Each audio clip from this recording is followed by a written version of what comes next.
Page number 11, chapter number 2, बस की यात्रा, एनसीईआरटी क्लास 8 बसंत। तो जो कल हम पढ़े थे जो यहाँ पे कि हरिशंकर परसाई जो लेखक हैं, हरिशंकर परसाई अपने 5 मित्र के साथ वो जबलपुर ये पन्ना से उनके जो कंपनी से वो वहाँ से सतना में एक बस पकड़े और फिर वहाँ से जबलपुर में ट्रेन पकड़ने के लिए वहाँ पे एक बस में बैठ गए। लेकिन वो बस बहुत ही ओल्ड बस था, बहुत ही पुराना, वृद्धावस्था में वो चला गया था, वैसे ही बस था। और वो लोग बस में यात्रा करने के लिए निकल पड़ी। और वहाँ पे उनके साथ जो बस कंपनी का जो हिस्सेदार, उनका जो पार्टनर भी था वो भी बोले कि ये बस चलती है और देखिए आप लोग अपने अपने सीट में बैठ जाए। फिर वो लोग बैठने से उनको समझ में आया कि ये बहुत बस पुराना है और वो जैसे ये इंजन से ही बना है और इंजन के ऊपर उनका सीट है और जैसे वो बैठे हुए हैं उनको ऐसे अनुभव हो रहा था। और जो बस का कांच भी बहुत ही टूटा फूटा हुआ था, इसीलिए वो बस के जो खिड़की के साइड में थोड़ा खिसक के बैठे थे, नहीं तो वो खिड़की का जो बस का खिड़की का कांच उनको लग जाता, इसीलिए वो थोड़ा खिसक के वो साइड होके बैठे थे। फिर वो बस चलने स्टार्ट कर दिया और फिर वो लोग सीट के नीचे जैसे बैठे थे, उनको लग रहा था वो सीट के नीचे उनका इंजन ही, बस के इंजन के ऊपर ही वो लोग बैठे हैं जैसे। फिर आज पेज नंबर 11 का पढ़ेंगे। बस सचमुच चल पड़ी। फिर बस सचमुच ही चल पड़ा था वो बस, और हमें लगा कि गांधी जी की असहयोग और सभी ने अवज्ञा आंदोलनों के वक्त अवश्य जबान रही होगी। तो वो लोग सोच रहे थे कि जो गांधी जी का असहयोग आंदोलन कब हुआ था, 1920 में जो असहयोग आंदोलन हुआ था, नॉन कॉपोरेशन जो मूवमेंट हुआ था, तभी उस समय ये बस ये अवश्य जवान यानी कि वो अच्छा न्यू बस उस टाइम में हुआ होगा, उसको जवान हुआ होगा, अभी वृद्धावस्था में चला गया। उसे ट्रेनिंग मिल चुकी थी, उसको ट्रेनिंग भी मिल चुका था वो बस को, और वो चल पड़ा था। हर हिस्सा दूसरे से असहयोग कर रहा था, हर हिस्सा मतलब बस का सभी पार्ट्स वो असहयोग कर रहा था आगे बढ़ने के लिए। पूरे बस सभी ने अवज्ञा आंदोलन के दौर से गुजर रही थी। पूरी बस ही आंदोलन जैसे मूवमेंट जैसे चलता वैसे वो आंदोलन करके वो चल रहा था। सीट का बॉडी से असहयोग चल रहा था, सीट का बॉडी भी बहुत ही टूटा फूटा था, वो भी ऐसे असहयोग आंदोलन जैसे वो आंदोलन करके वो लोग जैसे बैठे थे, वो जैसे वो सीट के बॉडी भी ऐसे लग रहा था। कभी लगता सीट बॉडी का छोड़कर आगे निकल गई हो, कभी लगता कि सीट ये जो बस का सीट बॉडी को छोड़कर आगे ही निकल गया हो जैसे लग रहा था उनको।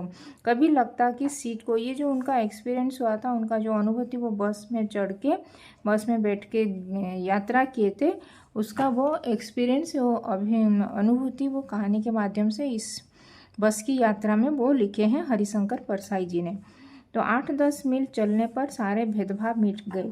तो 8-10 माइल यानी कि 8-10 किलोमीटर चलने के बाद फिर कुछ भी भेदभाव मिट गए और जैसे चल पड़े थे वो लोग। यह समझ में नहीं आता था कि सीट पर हम बैठे हैं या सीट हम पर बैठी है। उनको ऐसे लग रहा था कि वो सीट के ऊपर बैठे हैं या सीट हमारे ऊपर बैठी है बोल के। ऐसे उनको समझ में भी नहीं आ रहा था कि वो कहाँ पे बैठे हैं, सीट पे ऊपर बैठे हैं कि सीट उनके ऊपर बैठा है। एकाएक बस रुक गई, फिर एक जगह में आके बस रुक गया। मालूम हुआ कि पेट्रोल की टंकी में छेद हो गया है। उनको लगा कि पेट्रोल की जो टंकी, पेट्रोल जहाँ पे फिल करते हैं उसकी टंकी में वो छेद हो गया है, मतलब होल हो गया है। ये ड्राइवर ने बाल्टी में पेट्रोल निकाल कर उसे बगल में रखा। फिर ड्राइवर ने जो बाल्टी में पेट्रोल निकाल लिया और उसको साइड में रख दिया और नली डालकर इंजन में भेजने लगा। फिर वो नली पाइप से वो इंजन में भेजने लगा ऐसे। अब मैं उम्मीद कर रहा था कि थोड़ी देर बाद बस कंपनी के हिस्सेदार इंजन को निकाल कर गोद में रख लेंगे। फिर उनको ऐसे समझ में आया, वो हरिशंकर परसाई जी जो लेखक है वो उम्मीद कर रहे थे कि थोड़ी देर के बाद जो बस कंपनी का जो हिस्सेदार उनके साथ जो जा रहे थे तो वो जो बोले थे कि ये बस चलती है अभी चलेगी बोल के जो बोले थे, उस बस को अच्छा बोल रहे थे, वो ऐसे लग रहा था कि अभी वो हिस्सेदार जो बैठे हैं, जो पार्टनर बैठे तो इंजन को निकाल कर अपने गोद में रख के बैठेंगे और उससे नली से पेट्रोल पिलाएंगे और उस नली जो पाइप से वो पेट्रोल उस इंजन को पिलाएंगे बोल के वो ऐसे सोचने लगे थे। जैसे माँ बच्चे को मुंह में दूध की शीशी लगाती वैसे ही वो जो बस कंपनी का हिस्सेदार भी वो इंजन को गोद में पकड़ के वो बस की नली से वो उसको पेट्रोल पिलाएंगे। जैसे माँ उसको बच्चे को जैसे दूध से बोतल में जैसे पिलाती वो भी ऐसे पिलाएंगे, वैसे वो सोचने लगे थे। बस की रफ्तार अब 15-20 मील हो गई थी। फिर बस का जो स्पीड भी 15-20 किलोमीटर के स्पीड में वो जा रहा था। मुझे उसके किसी हिस्से पर भरोसा नहीं था। फिर वो हरिशंकर परसाई जो लेखक है उनको किसी भी बस का जो पार्ट्स में किसी के ऊपर भी ट्रस्ट नहीं था। ब्रेक फेल हो सकता है, स्टीयरिंग टूट सकता है। फिर उनको लग रहा था बस भी फेल हो सकता है और बस का स्टीयरिंग भी टूट सकता है। प्रकृति के दृश्य बहुत लुभावने थे। वो प्रकृति के दृश्य जो रात में जो ट्रेवल कर रहे थे उसको बहुत ही सुंदर उनको मनोरम फील हो रहा था। दोनों तरफ हरे भरे पेड़ थे। दोनों तरफ वो साइड में वो जो बस रोड में जो जा रहा था तभी दोनों साइड के बस में हरे भरे पेड़ लगे थे तो उनको बहुत ही सुंदर लग रहा था, जिन पर पक्षी भी वो बस के साइड में जो पेड़ थे वो बस पेड़ पे पक्षी भी बैठे थे। मैं हर पेड़ को अपना दुश्मन समझ रहा था। जो भी पेड़ आता डर लगता कि उससे बस टकराएगी। जो भी बस वो पेड़ के साइड से जो गुजरता था तो उनको डर लगता कि बस ये पेड़ से टकरा जाएगा और उसको एक्सीडेंट हो जाएगा, जैसे वो ऐसे उनको लग रहा था हरिशंकर परसाई जी को। वह निकल जाता तो दूसरे पेड़ का इंतजार करता।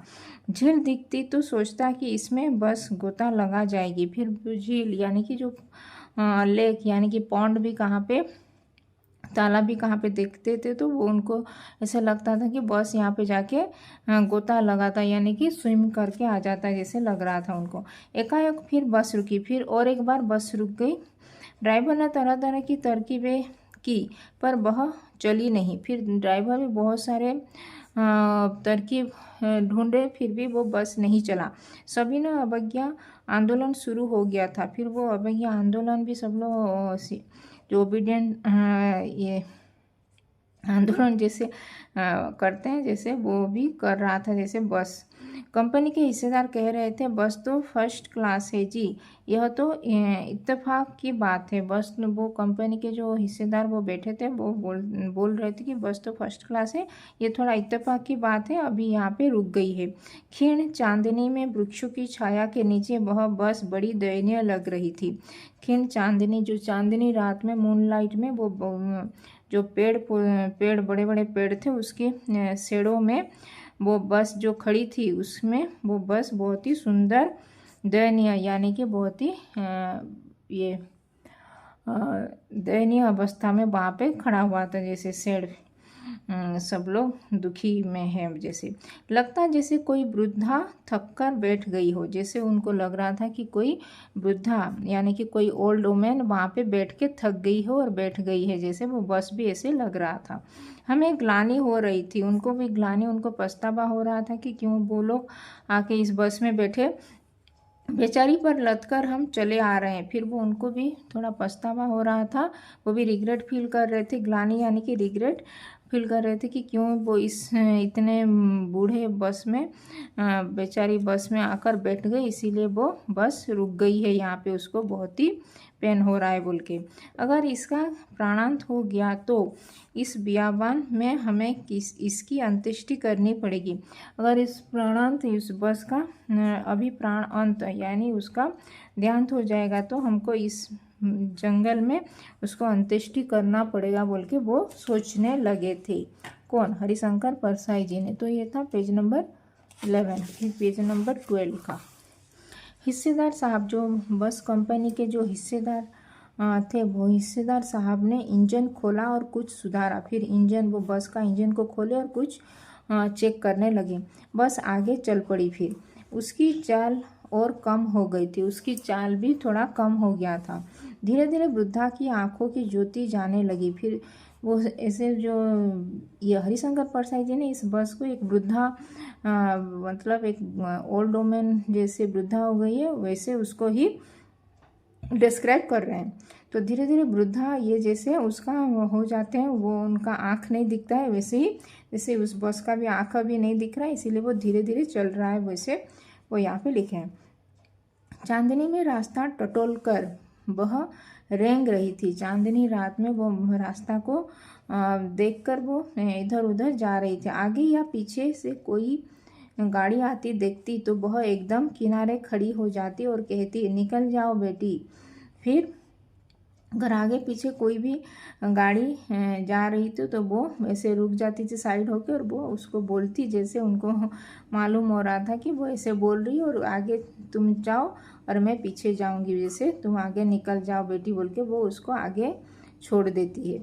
अपने तो वह उम्र ही नहीं रही, अपनी तो अभी उम्र नहीं रहा कि हम तुमसे ये स्पीड में ये रेस करके मैं आगे निकलने के लिए मुझे इतना होड़ भी नहीं है, तुम आगे जाओ, मैं धीरे धीरे मैं पीछे जा रही हूँ बोल के तुम आगे जाओ बोल के उसको रास्ता दे देती है। जैसे वृद्धा ये बस ऐसे वो उनको अनुभव हो रहा था। एक पुलिया के ऊपर पहुँचे ही थे कि एक टायर फिक्स करके बैठ गया। फिर एक पुलिया यानी कि एक ब्रिज के ऊपर पहुँच ही गए थे, तभी एक टायर ने वहाँ पे फिक्स करने के लिए वो लोग वहाँ पे बैठ गए। वह बहुत ज़ोर से हिलकर थम गई। फिर वो टायर फिक्स हो गया तो इसीलिए वो निकल गया वो बस का टायर। अगर स्पीड में होती तो उछलकर नाले में गिर जाती। अगर वो बस ज़ोर से जा रही होती तो वो उछल जाती जम करके। वो एक नाला था वहाँ पे, जो पुल का जो नाला था उसमें पानी में गिर पड़ती जैसे नाले में। मैंने उस कंपनी के हिस्सेदार की तरह पहली बार श्रद्धा भाव से देखा। फिर वो हरिशंकर परसाई जो लेखक हैं वो जो बस कंपनी के जो हिस्सेदार थे, जो पार्टनर थे, उनकी तरफ थोड़ा श्रद्धा भाव से उनको देखने लगे। वह टायरों की हालत जानते हैं फिर भी जान हथेली पर लेकर इसी बस से सफ़र कर रहे हैं। फिर वो टायर का हालत भी जानते हैं फिर भी वो अपने जान हथेली मतलब वो अपना जान का कुछ भी परवाह किए बिना इसी बस से वो सफ़र कर रहे हैं। उनको पता ये सब है लेकिन वो उनको जान का बिल्कुल भी परवाह नहीं है, वो इस बस से ट्रेवल कर रहे हैं। उत्सर्ग की ऐसी भावना दुर्लभ है। उत्सर्ग कर रहे हैं तो अपना प्राण का उत्सर्ग जो कर रहे हैं इसकी ऐसे भावना भी दुर्लभ है। सोचा, इस आदमी के साहस और बलिदान भावना का सही उपयोग नहीं हो रहा है। सोचा कि इस आदमी का साहस और बलिदान का ये भावना ठीक से उपयोग नहीं कर पा रहे हैं। इसे तो किसी क्रांतिकारी आंदोलन का नेता होना चाहिए। इसे जो बस के ये बस को क्रांतिकारी आंदोलन का बस का जो ये बस का मैंने जो हिस्सेदार थे उनको एक नेता आंदोलन का नेता होना चाहिए। अगर बस नाले में गिर पड़ती तो और हम सब मर जाते तो देवता वहीं पसारे बाहें पसारे हम उसका इंतज़ार करते। अगर वो बस नाले में गिर जाता तो हम लोग अगर मर जाते तो हमको ये देवता तो यहाँ पे जो देवता लोग यहाँ पे हमको बाहें पसारे हमको स्वागत करते यहाँ पे बोल के वो लिखे हैं। कहते वह महान आदमी आ रहा है जिसने एक टायर के लिए प्राण दे दिए। फिर वो लोग देवता लोग बोलते कि एक महान आदमी यहाँ पे आ रहा है जो बस कंपनी के हिस्सेदार, उनको पता है ये बस का टायर का हालत, फिर भी वो यहाँ पे अपना प्राण का ये प्राण के अपना जान का परवाह किए बिना इस बस में सफ़र कर रहे हैं। इसीलिए एक महान आदमी यहाँ पे आ रहा है जो ये जिसके एक टायर के लिए बस के टायर के लिए वो अपना जान दे दिया, प्राण दे दिया और मर गया, पर टायर नहीं बदला। फिर अभी मर गया लेकिन वो टायर को कभी नहीं बदला। जैसे वो ऐसे वो देवता लोग भी उसको महान आदमी जैसे संबोधित करेंगे, जैसे वो यहाँ पे लिखें। दूसरा घिसा टायर लगाकर बस फिर चली। फिर और एक दूसरा घिसा हुआ टायर वहाँ पे था तो उसको लेकर वो लगा दिए, फिक्स कर दिया और बस आगे फिर चल पड़ी। अब हमने बस पर पन्ना पहुँचने की उम्मीद छोड़ दी थी। अब वो लोग वो जो ये हरिशंकर परसाई और उनके जो 5 मित्र थे वो लोग सोच रखे थे कि वो लोग अभी वक्त पर यानी कि समय पर वो पन्ना पहुंच नहीं पाएंगे। पन्ना कभी भी पहुंचने की उम्मीद भी छोड़ दी थी। पन्ना क्या कभी भी पहुंचने की उम्मीद वो छोड़ दिए थे। तो पन्ना क्या कहीं पे भी वो लोग पहुंच नहीं पाएंगे, उसी उम्मीद में वो उम्मीद भी छोड़ दिए थे। कहाँ पे जाएगी बस को भी पता नहीं था। लगता था जिंदगी इसी बस में गुजारनी है और इससे सीधे इस लोक को प्रयाण कर जाना है। तो ऐसे लग रहा था वो लोग इसी बस में ही वो जिंदगी गुजारेंगे और इसी बस में उनका प्राण त्याग होगा और वो सीधे उस लोक में जाएंगे। इस पृथ्वी पर इसकी कोई मंजिल नहीं है। तो इस पृथ्वी पर इस बस का कुछ भी मंजिल नहीं है, तो सीधा वो लोग उस लोक यानी कि स्वर्गलोक को ही पधारेंगे बोल के वो लिखे। हमारे बेताबी तनाव खत्म हो गए। फिर उनके जो बेताब चल रहे थे वो बहुत ही इधर उधर के जो सोच रहे थे वो भी तनाव वो खत्म हो गया और हम बड़े इम्तिहान से घर की तरफ बैठ गए।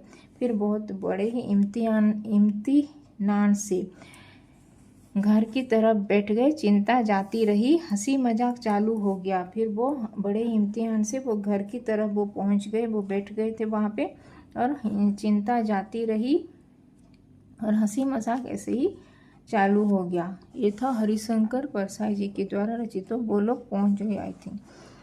तो ये था हरिशंकर परसाई जी के द्वारा रचित बस की यात्रा, चैप्टर नंबर 2 बस की यात्रा का पेज नंबर 11 और 12। तो थैंक यू, धन्यवाद।